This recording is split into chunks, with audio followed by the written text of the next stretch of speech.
Roland Topor, la grande descente. En débouchant du tunnel, juste au sommet de la côte, les freins ont lâché, la pédale toute molle, l'impression de pomper du vent. J'agrippe le frein à main, bloqué. Je tente de rétrograder pour utiliser le frein moteur. La poignée du changement de vitesse se détache comme une branche pourrie. La bagnole dévale la pente, à tombeau ouvert. J'aperçois un panneau « Attention école, ralentir ». Tu parles, ralentir. Je demande pas mieux, c'est pas ma faute si j'accélère. Tout à coup, je vois un barrage dressé au beau milieu de la route. Des gendarmes, des examinateurs. Ils m'ordonnent de stopper. Je leur fais signe de s'écarter. Il y en a un qui me jette. La philosophie exerce-t-elle une influence sur le pouvoir politique? Si oui, cette influence est-elle bénéfique? Un autre m'enjoint de lui dresser un tableau de la société française à la veille de la Révolution. Poussez vos fesses, je leur réponds. Je ne suis plus maître de mon véhicule. J'en écrase un ou deux au passage. Vous êtes recalés, vocifèrent ceux qui restent. J'essuie un tir groupé. Les balles s'enfoncent dans la carrosserie, mais je ne suis pas touché. Une femme surgit sur la chaussée, juste devant mon capot. Elle m'envoie des baisers. Garde-toi, idiote, je vais te passer dessus. Je sais pas comment elle s'y prend, mais je la retrouve à côté de moi, sur la banquette, à la place du mort. Au moins, boucle ta ceinture, je lui conseille. Ça va faire mal. Elle se décarcasse sans y arriver à cause de son ventre qui gonfle, et craque. Elle accouche d'un gros bébé qui braille tout ce qu'il peut. C'est Guillaume, elle jubile toute fière. Regarde comme il te ressemble.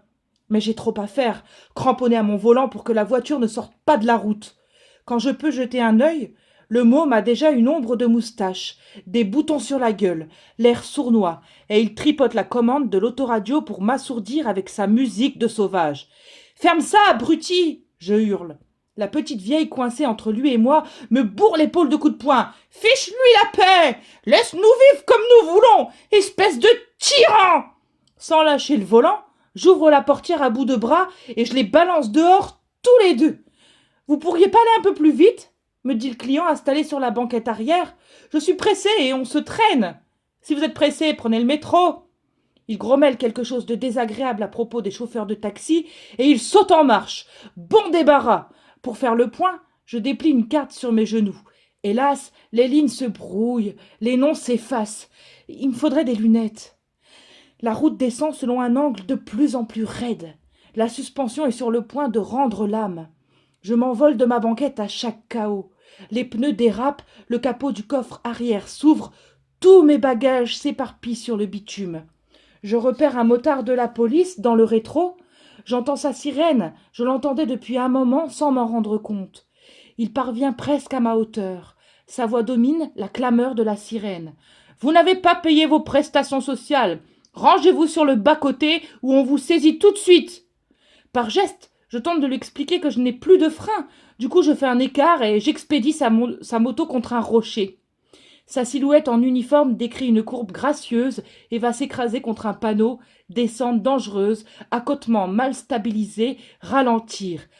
Un hélicoptère de la gendarmerie me survole. « Vous êtes renvoyé de la compagnie !» m'annonce le haut-parleur. « Si vous ne régularisez pas votre situation fiscale, l'Agence nationale pour l'emploi ne pourra rien pour vous. » Merde, il pleut des coups durs. Je fais marcher les essuie-glaces.